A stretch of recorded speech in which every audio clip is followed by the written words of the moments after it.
Saudara-saudariku terkasih, selamat berjumpa kembali bersama saya, Romo Mento Ordo Karmel, dalam renungan hari Minggu biasa yang ke-25, Minggu 20 September 2020.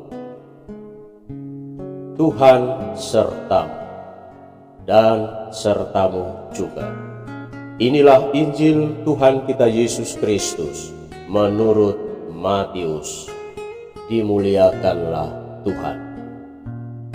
Sekali peristiwa, Yesus mengemukakan perumpamaan berikut kepada murid-muridnya. Hal kerajaan sorga itu sama seperti seorang tuan rumah yang pagi-pagi benar keluar mencari pekerja untuk kebun anggurnya. Setelah sepakat dengan para pekerja mengenai upah sedinar sehari, ia menyuruh mereka ke kebun anggurnya.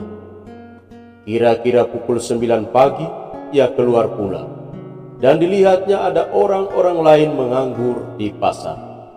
Katanya kepada mereka, "Pergi jugalah kamu ke kebun anggurku, dan aku akan memberimu apa yang pantas."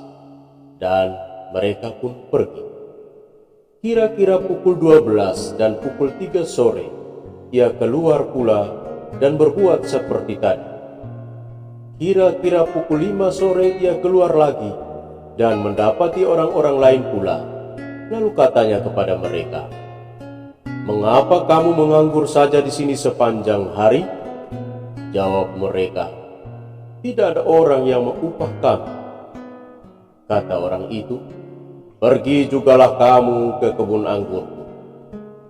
Ketika hari sudah malam, berkatalah tuan itu kepada mandornya, "Panggillah sekalian pekerja itu dan bayarlah upahnya, mulai dari yang masuk terakhir sampai kepada yang masuk terdahulu." Maka datanglah mereka, mulai yang bekerja kira-kira pukul 5 sore, dan mereka masing-masing menerima 1 dinar. Kemudian datanglah mereka yang masuk terdahulu. Mereka mengira akan mendapat lebih besar, tetapi mereka pun menerima masing-masing 1 dinar juga.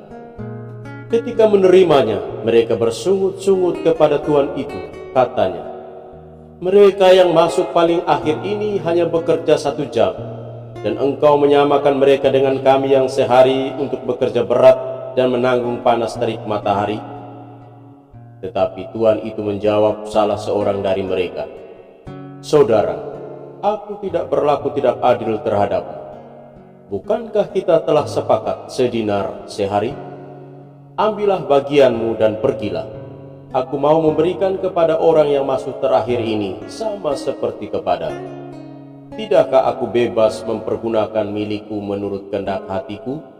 Atau iri hatikah engkau karena aku murah hati?" Demikianlah orang yang terakhir akan menjadi yang terdahulu, dan yang terdahulu menjadi yang terakhir. Demikianlah Injil Tuhan. Terpujilah Kristus.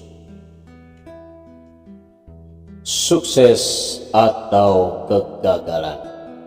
Saudara-saudariku terkasih, dalam meraih kesuksesan, hal apa yang sudah Anda lakukan? Sukses tidak bisa diraih secara instan dan mudah.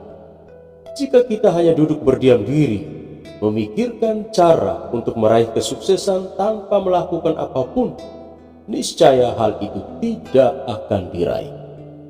Jadilah pribadi yang rajin dan giat agar bisa sukses, bukan sebaliknya mager, malas bergerak, hanya ingin sukses tetapi tidak bertindak apapun.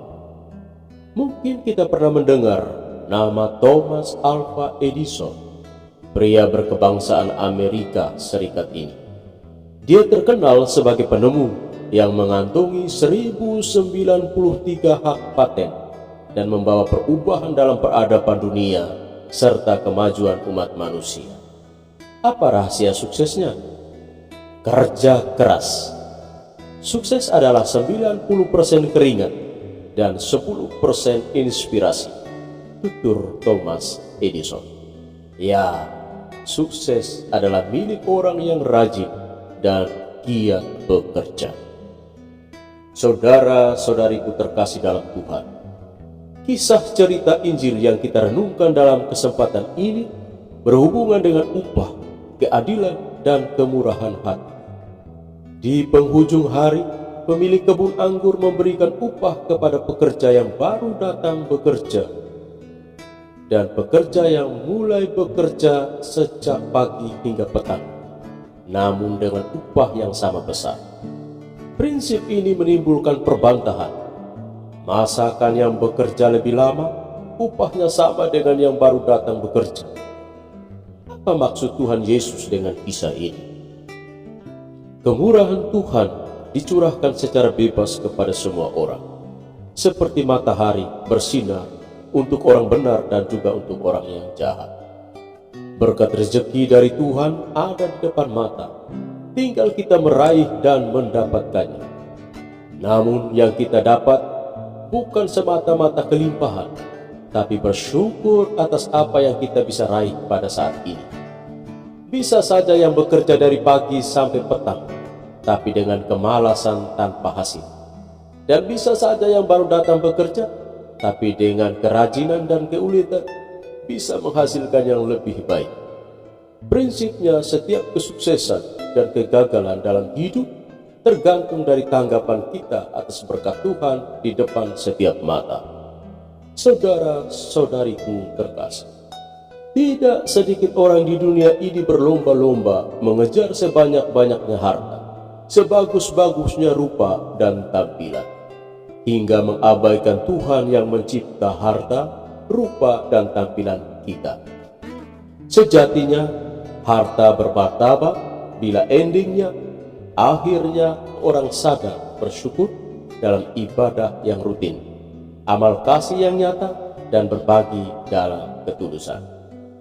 Banyak uang, melimpah harta, bukanlah jaminan kebahagiaan.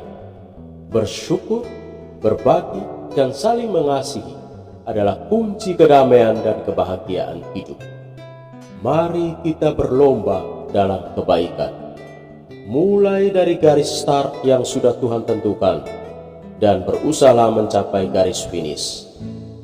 Demikianlah, orang yang terakhir akan menjadi terdahulu, dan yang terdahulu menjadi yang terakhir. Saudara-saudari terkasih, setiap kita mempunyai kesempatan untuk menang dan mencapai finish. Tuhan memberkati.